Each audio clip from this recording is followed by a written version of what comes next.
all.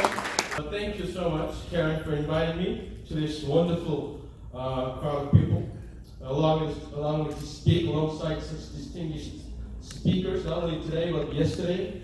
I am deeply humbled by this opportunity, and it is a great honor and privilege to stand here before such freedom-loving patriots in the United States and such great freedom fighters from Europe. So thank you.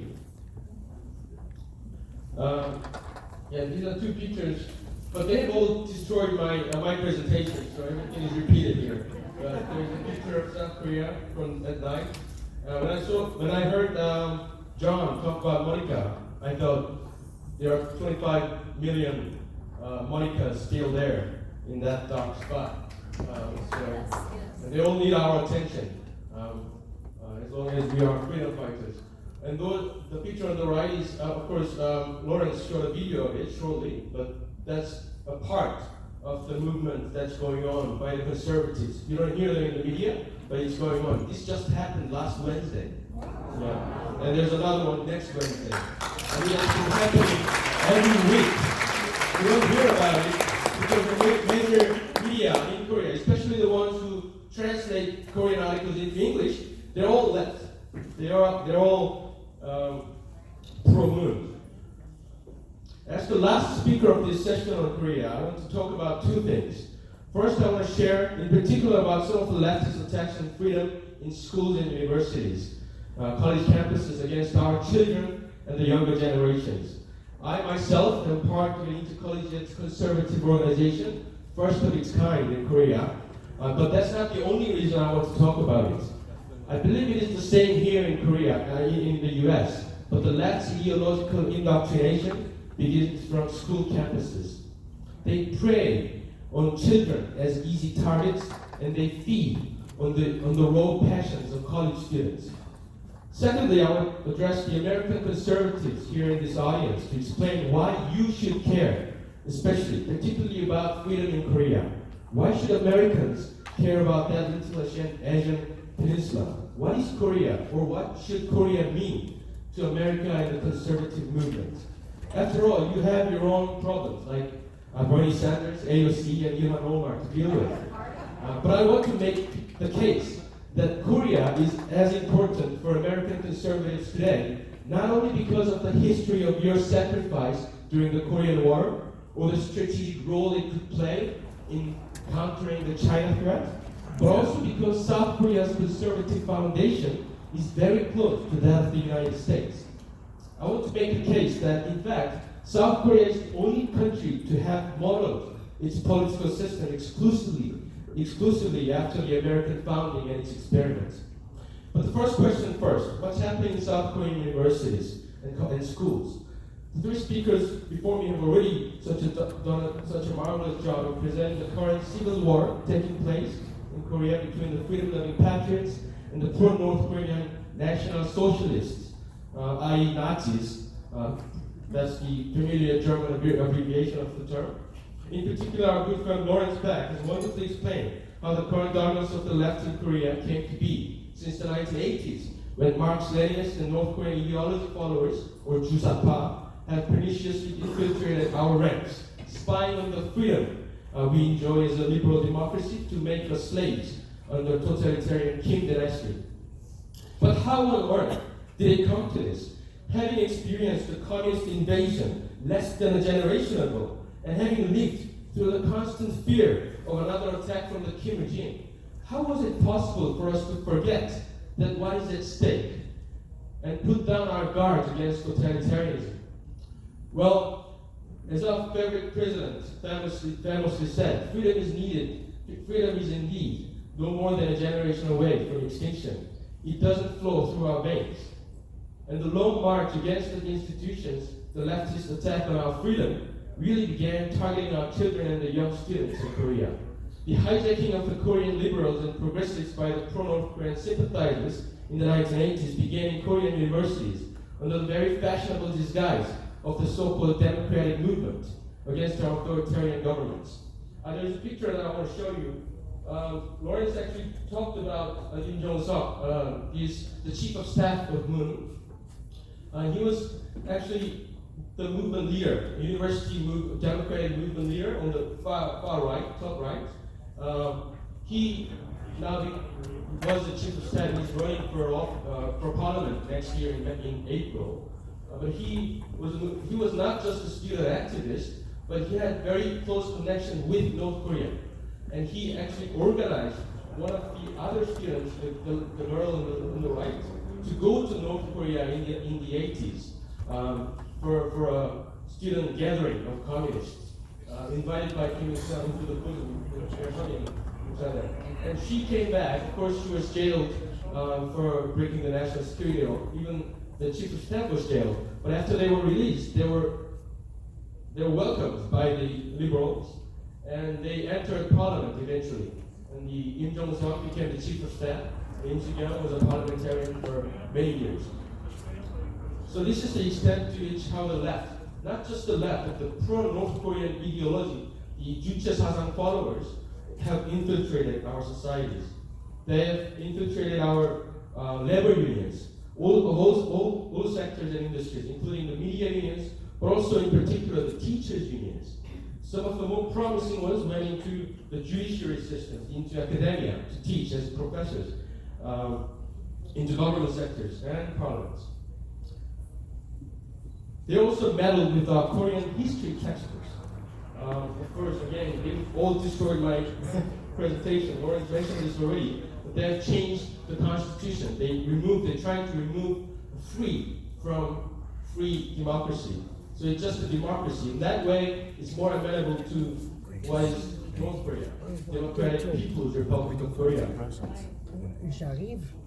And thank you for your But I want to point out one more very interesting and more recent development in Korean world history textbooks used in schools.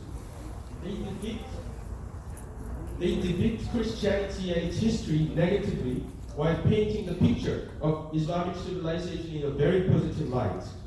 For example, in one of the major middle school history textbooks, Islam is covered in 18 pages, while Christianity is covered in 10 pages. And the rest of the major religions, such as Buddhism and Hinduism combined, is written in 6 pages. This is a very strange thing in Korea, because it is a complete disregard of the religious demographic in Korea, where Christianity is still the majority, of about 30%, followed by Buddhism, which is about 20%. The Muslim population in Korea is less than 1%. And even that 1% is comprised of migrant workers from Muslim countries. They are not Korean citizens. So this is a very strange distortion of the image of our children that they will have. And the contents are even more striking. In the 18 pages of coverage on Islamic civilization, Islam is portrayed as a great civilization that has benefited humanity. There's not a single mention of the radical Islamic terrorists or the oppression of women. In one of the pages, they say that Islamic culture of polygamy was a necessary thing and even beneficial to its society. That's the picture that says this. And even more striking is how they portrayed Christianity in this book, in this textbook that children read. They deleted the word Christianity that we use to refer to the Christian believers. They deleted it. And they replaced it with another invented term called Christigo. It's a very unfamiliar term. If you translate it into Korean, into English, it's something like Christianology or Christian theology. Something that doesn't make sense. It's not a word on any dictionary. They invented this word, and they're using that word to describe Christianity in Korea. So that's the tactic they're using. They're just making an unfamiliar term to depict the Christian churches, the 30% of the population. And that's how they are brainwashed into thinking that Christianity and Christian civilization doesn't matter. But we all remember that it's always been about distortion and destruction of Christianity.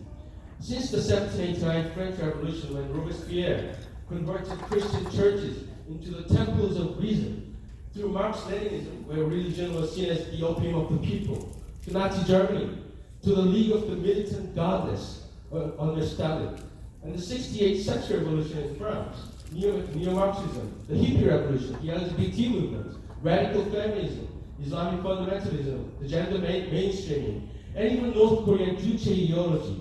They have always been, at its core, about the deep Christianization of human society, about destroying the Judeo-Christian values and its Western civilization. Basically, all about destroying what is good, true, and beautiful in human history. It is the de-Christianization of the society and our culture, of our politics, and even our churches and our seminaries. So I want to show you some of the impacts that these textbooks, this indoctrination, has had on our children. The bottom left picture shows a photograph of very recent photograph. This was taken 2 days ago in Korea. And right next to this statue is the American embassy in Seoul. And they are protesting anti-Americanism. And they are portraying Kim Jong-un, the mass murderer of North. They are portraying him as a very cute, little, amenable person. And they're welcoming Kim Jong-un to come to Korea. And some are saying that if Korea is unified under the Confederate terms, and if there is an election between our current president and Kim Jong-un will definitely win. That's the extent to which the children have been brainwashed. And they're carrying up the American flag. And that leaflet says, socialism is the answer.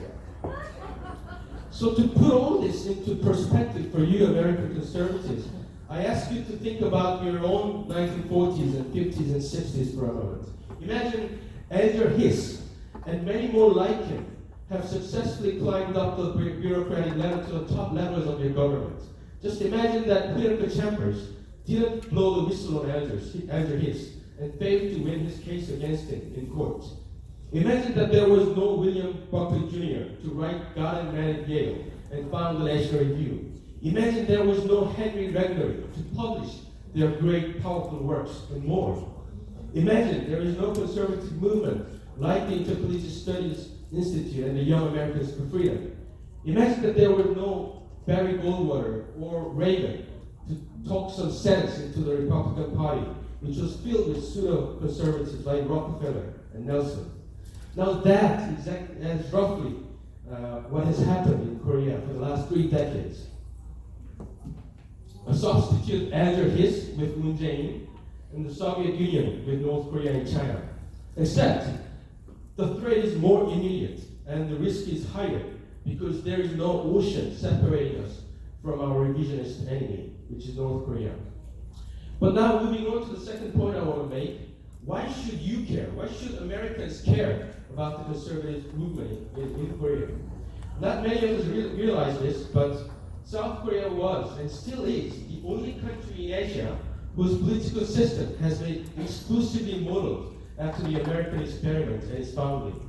Our founding father and president, Syngman Rhee, when he was held in prison under the Joseon dynasty, he wrote his first book in 1904 between his infamous torture sessions called The Spirit of Independence.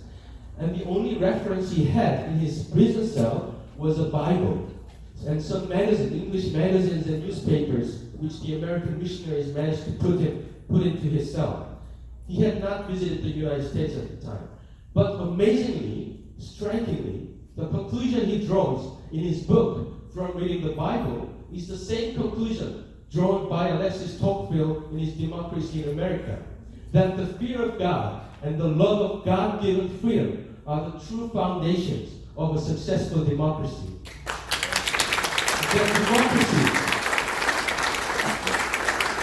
The democracy is not possible without morality, and that morality is not possible without faith in God. The Bible, after all, as your second president, John Adams, said, is the most Republican book in the world. Or as another founding father, Noah Webster, said, the Bible is the chip. I have a quote. The Bible is the chief, real source of all genuine Republican principles. It teaches the equality of man as to rights and duties, while it forbids all oppression. It commands due subordination to laws and rulers. It is the surest basis of a republican government. Those who destroy the influence and authority of the Christian religion set the foundations of public order, of liberty, and a republican government. The principle of separation of powers, representative government, non-establishment, and free exercise of religion, in fact, all came from the Old Testament. So our founding president, like your founding fathers, fully understood the necessary foundation of a good republican government through the Bible, and realized that such America is the true last best hope on earth. After his release from prison, he came to America to study and lived here for 39 years before he came back to Korea to be president. And when he finally returned to Korea after the liberation from Japan by the US again, he exclusively designed the political system following that of the United States, including the separation of powers into three branches of government. During the Constitutional Assembly, he also begins the first session of that Constitutional Assembly with a prayer, like the US did in the Continental Congress. I do not know any other country in Asia or elsewhere that is so close to the spirit of American experiment in its founding of the nation state. South Korea's freedom, of course, is also very significant to the US because of the sacrifice that you have given us to preserve the freedom from the communist invasion during the Korean War. But then again, why did America rush to save Korea? A few months before the Korean War, in fact, US actually drew the Axis line, leaving out the Korean Peninsula. South Korea was not strategically important for the US containment strategy against the Soviet Union.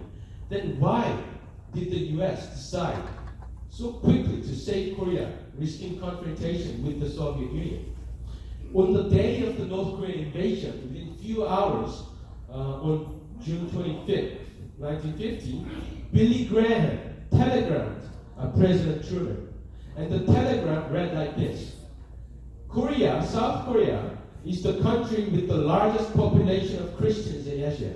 We cannot let them down. This was the telegram that Truman read. And within hours, President Truman ordered General MacArthur to defend Korea. So yes, Korea is important to the US because of her sacrifice in the Korean War, and also now for the strategic reasons in today's confrontation with China. But the most important, most foundational reason why South Korea's freedom is important to the US is really a conservative one. That the Republic of Korea was founded under the same conservative principles as that of the United States. That all men are created equal, and that they are endowed by their creator certain inalienable rights. And that South Korea is the last best hope to preserve the God-given rights against the communist tyranny in Asia. Yes. That is why I believe the Americans, especially the American conservatives, should give attention and prayer for Korea in this crucial time of crisis in free democracy.